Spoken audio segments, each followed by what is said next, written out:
In 1977, Italian director Dario Argento released Suspiria, a European horror cult classic lauded for its vibrant cinematography, dreamlike atmosphere, and simple but effective scares.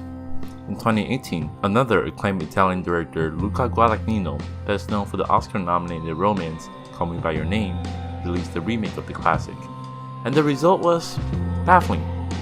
Rather than featuring all the elements that made the original classic, the audience was greeted by cold and bleak images, strange allusions to real-life tragedies that occurred during the 70s, and a drawn-out 6-act structure. Perhaps unsurprisingly, the remake received polarized reviews compared to the original. Suspiria 2018 seems like a glorified fanfiction that missed all the points of the original. The release of the remake leaves one lingering question in people's minds. What was Luca thinking? However, I beg to offer an alternative question. Is it fair to compare adaptations to the work they are based on?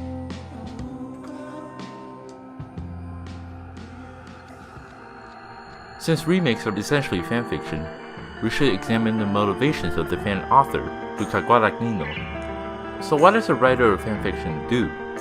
According to Christina Booth, fan authors become writers of that text, scribbling into the margins and taking the characters, worlds, and plots for a spin.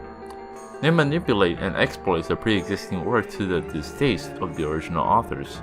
But is that a bad thing?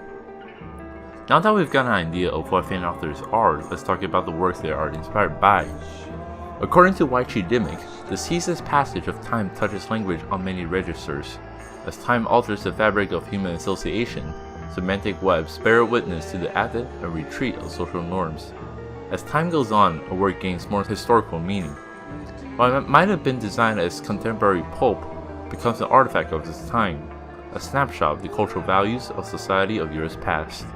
Time adds substance and value to all texts, regardless of the author's intentions. The text picks up noise and controversy as it travels across time, annoying and inspiring more and more readers, sharpening more and more ears at expense.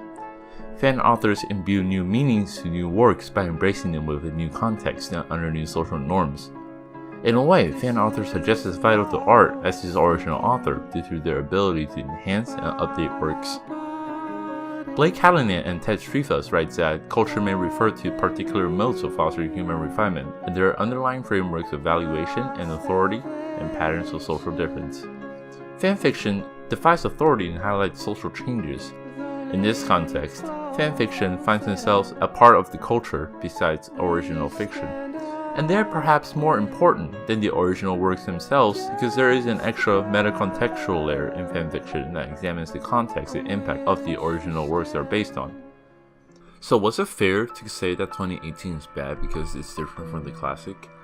Sure, it wasn't colorful and it was overly long, but the comparison to the original blinded a lot of people from enjoying a powerful melodrama and its themes about the capacity of motherhood, the impact of guilt, and the lasting consequences of fascism in Germany. Argento called the remake a betrayal to the original spirit of the film. However, when asked about Argento's reaction, Guadagnino said, "After he saw it, he called me, and it was a great call."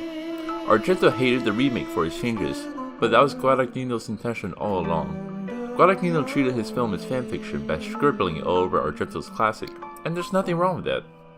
So which movie is the true Suspiria? Which movie is the better Suspiria? There's no right answer to that question. Suspiria 2018 is the natural evolution of Suspiria 1977. It finds itself in an important place in not only the canon of the Suspiria IP, but in the canon of European culture as a whole by embracing issues that Argento failed to address in 1977. A great work of art is based on one's own interpretation, and 2018's deviations from the classic is exactly what made it great. When someone adapts another's art, there's nothing wrong with changing the source material, and doing so won't damage the legacy of the original at all. Instead, it will add to it and enhance its legacy.